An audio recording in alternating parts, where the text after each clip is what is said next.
Do we have a problem? Huh? Oh, USSR. Now you better get your stank asses up out of here before I cause a nuclear holocaust up in here, fool. So CNN holds a town hall for former President Donald Trump, who is currently seeking re-election. Now, of course, we know CNN has a bone to pick with Donald Trump. However, we also know that CNN is a dying news network, and money talks. So we know what walks, and that's CNN towards Donald Trump. As just recently, about 2 months ago, CNN had admitted that their ratings are so low compared to their competitors, being Fox News, who's averaging right now about 2 million, and MSNBC is about 1.1 million, and CNN is below 500,000 in viewership. So when CNN says they're trying to reach out towards conservatives, nah, they're just trying to get more sensationalized stories and clips. And to me, that is what the town hall seems to be about, this drama. Now, I admit, I didn't watch the entire debate live as I was rooting for my New York Knicks. By the way, they beat the Miami Heat, and it's just about 2 more wins to get into the Eastern Conference Finals. Go Knicks, But anyway, back to the issue at hand. Like I said, I didn't see this town hall live, but I saw snippets. And as I felt, it was going to be very disingenuous on CNN's part. And from what I saw, I was correct. Because as the moderator, Caitlin Collins, she kept giving pushback on pretty much everything Trump was saying, which to me was very disingenuous and inconsistent. As I don't recall them doing this to President Biden when he has his town halls with Anderson Cooper or Don Lemon. They let Biden speak, with very little pushback. And that pretty much told me that whenever Trump says something that is, against a narrative, he'll get that pushback. Like, one thing that really disturbed me was the questioning about the war in Ukraine. It'll be absolutely over. Do you want Ukraine to win this war? I don't think in terms of winning and losing. I think in terms of getting it settled so we stop killing all these people and breaking down this country. Now,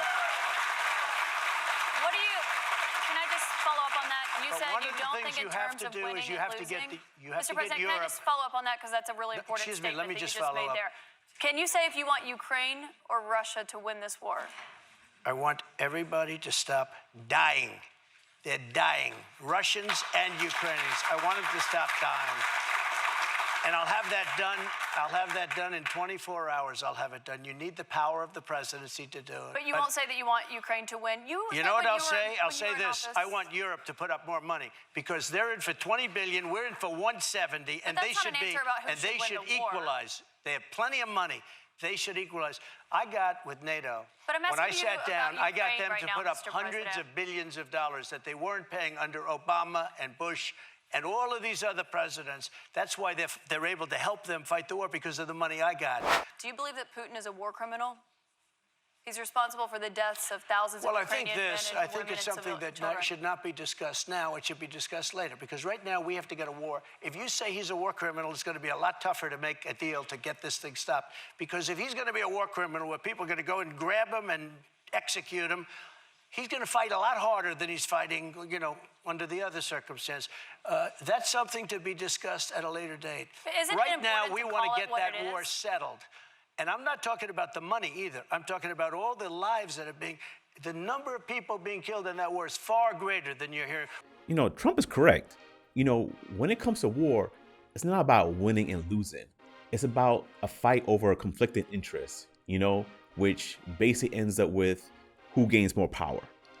And unfortunately, it's at the expense of innocent lives being lost. And yeah, to call Putin a war criminal would just make things worse. You and I, we could state opinions like that, but not a person like Trump, who is a huge influencer. And you never know, in the future, he may be needed to assist in the negotiating of the end of this war. Come on, lady. And another thing was about this whole, Me Too case involving a lady by the name of Jean Carroll, an author, who claims that Trump sexually assaulted her. And just recently, she won a $1 million defamation lawsuit. This woman, I don't know her. I never met her. I have no idea who she is. I Can I swear ask on you my because- children, which I'd never do. I have no idea who this woman. This is a fake story, made up story. We had a horrible Clinton-appointed judge. He was horrible. He allowed her to put everything in.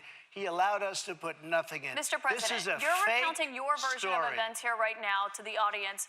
You referenced the trial. You did not go to the trial and actually That's right. testify. Do you wish that you had No, testified? it wouldn't have made a difference. This was a rigged deal. This was my lawyer said, sir, you don't have to do it. I actually said, I think I should. It would be respectful. They said, sir, don't do it. This is a fake story, and you don't want to give it credibility. That's why I didn't go. One thing you did do in this. And I swear, and I've never done that, and I swear to, I have no idea who the hell, she's a Mr. whack President. job. Now, look, I'm not saying Trump did or didn't assault this lady sexually, as obviously I don't know. You know, I wasn't there. The incident in question happened in 1996. I mean, I was back in high school back then. You know, there's no video on it, no DNA, no police report. And on top of that, it was reported that the person who's funding her legal fees is a gentleman by the name of Reid Hoffman, who is the founder of LinkedIn and is also a major contributor to the Democratic Party. So it just sounds very hard to believe. Plus, why didn't she bring this accusation back up in 2015 or 2016 when Trump ran for president the first time? Probably because Stormy Daniels' accusation was more convincing. These are thoughts. These are things that make you say. So I'm not making any light about sexual assault. You know, I'm just questioning the motive, you know, due to the timing of the accusation. You know, so that's why I'm gonna leave that at. And last thing here, CNN did an interview with a panel of independent voters, and I want to comment on what they had to say. If you feel that way. First thing I want to ask you about, Donald Trump, we have to be blunt about it, is not a truth teller. That's the way he's always been when he was a businessman, he's been a politician. He has lied about the 2020 election, stuffed ballot boxes, it's all made up. He's lost dozens of court cases. Does it bother you that he keeps talking about 2020 and not 2024? What's up the way the guy just prefaces his questioning? I mean, by making a statement like that. I mean, if you truly believe that and you want to say that's a factual thing, I'm not arguing that. So you two don't ding me for saying that I'm, you know, perpetuating, you know, election denials or anything like that. That's not the case here. It's just the fact that he prefaced his questioning with that statement. It really leans to how biased CNN is. It really does. He didn't have to say all that. I'll ask you first. This is Jonathan Leslie. He's 40, Republican, voted for Trump twice. How do you feel about those lies? So I feel like part of it's also the media narrative, as you guys asked him the first question at the town hall about the 2020 election, rather than current stuff. So don't you think he could say it's time for me to start talking about 2024 and not lies that aren't true? Couldn't the media ask him a question about 2020? That's what I'm saying. And why didn't they just... The man talks about the narrative you're pushing, and then the guy from CNN is like, well, can he just said, you know, he just deny it or wants to move on from it? But you ask him the question. What do you expect Trump to do? If he ignores the question, then you're gonna basically go another way with the narrative. It's a lose-lose situation for Trump. And these independent voters, they see it. 24? Well, there were questions, but you're right, that was the first thing, but that's something that was on our mind. And that's why I was asked first. Mike McLaughlin, he's... See, right there, he just told you. That was the first thing on their mind, CNN, the media. It's not on the mind of the people. We want stuff like economy, healthcare, you know, things like that. There's a whole thing with inflation, the rates are going up with the mortgage rates, the real estate market is dying. I mean, those are things that's more concerning to us. But to the media, that's not concerning to them. 21, he is undeclared, which is what you do in New Hampshire if you want to be independent. But he voted for Trump in 2020. Mike, same thing to you. What do you feel about Trump continuing to talk about those mistruths from 2020? Personally, I'm getting tired of hearing about it. I'm very much more so interested in the problems that we face now, and I would prefer to hear him discuss the present issues more so than going to the past. 65. See, that's the thing. If Trump, eventually when he has to do the debates, because obviously it's going to be a primary with either DeSantis or whoever may come out, hopefully they'll focus more on that, which I believe they will, because it won't be just Trump on the stage. It'll be him and his contemporaries in the primaries. because that is the main issue that people want to hear. This is just fodder for CNN and all the other liberal media takers out there. That's all it is for.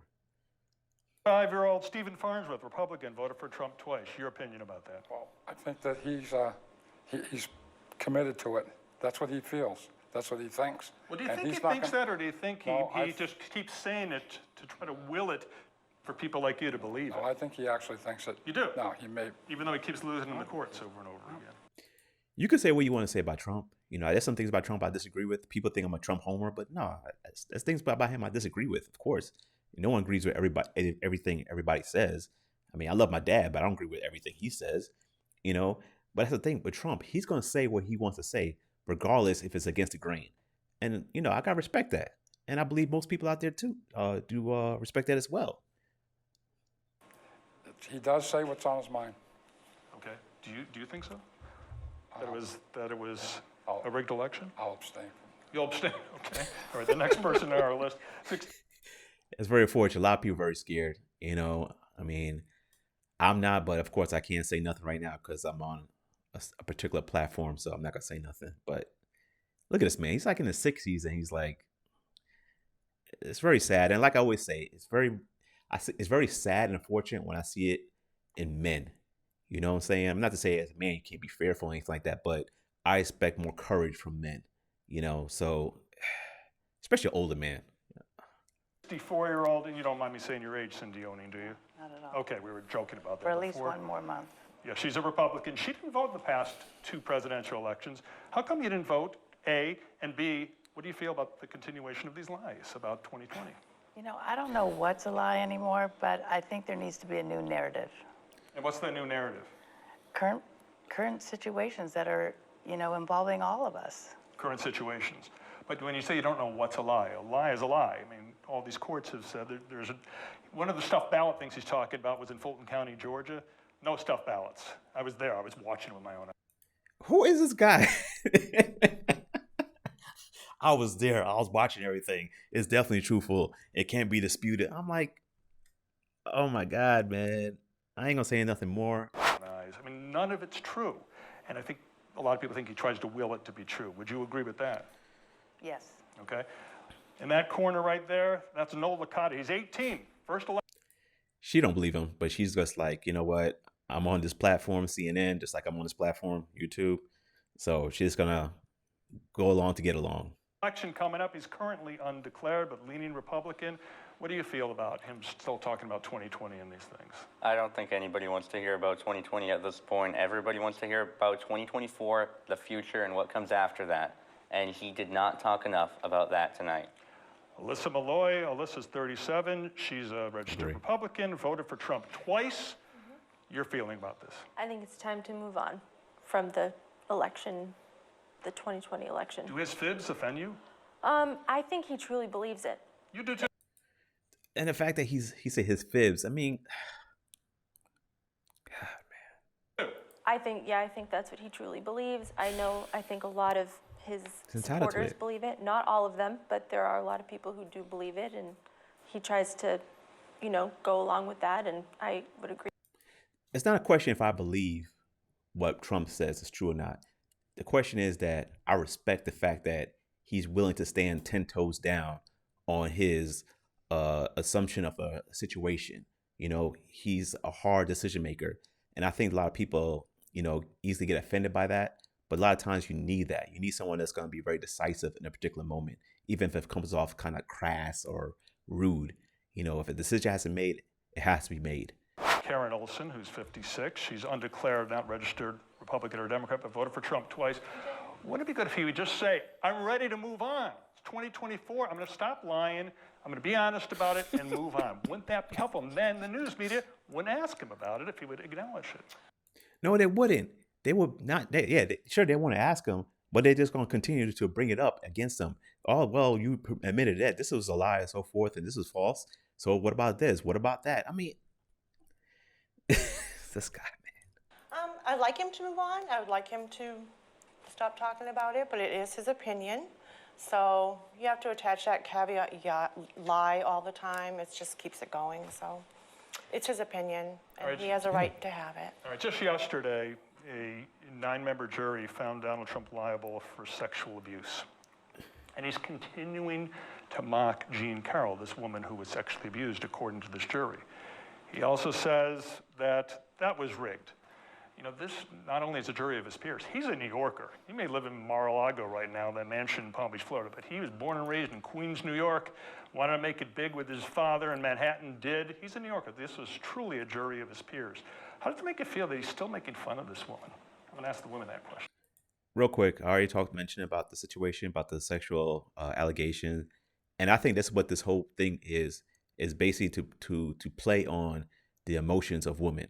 You know, obviously, anytime you mention something about abuse, assault, things like that, obviously it's going to play very closely to the heart of women's emotions, naturally so, you know, and the media is so, oh man, it's so duplicit, man. I mean, conniving, and they know this. Let's see what she says real quick and wrap this up. It's uncomfortable. It's definitely uncomfortable, and I just don't know what to think anymore. How do you feel about that? It makes me uncomfortable. I haven't followed it too closely, so I Agreed. I don't feel like I have a strong opinion. And how do you feel? I mean, this was a jury. These jurors weren't told, you have to say this. This is our system in the United States of America. How do you expect a woman to answer a question like this? I mean, come on, man. This is an amazing system. It's not a perfect system, but it is an amazing system, particularly compared to lots of other countries. They agreed on this. And here he is at this town hall today. I've never met her before, and making fun of her. The same thing happened with Brett Kavanaugh, the Supreme Court judge.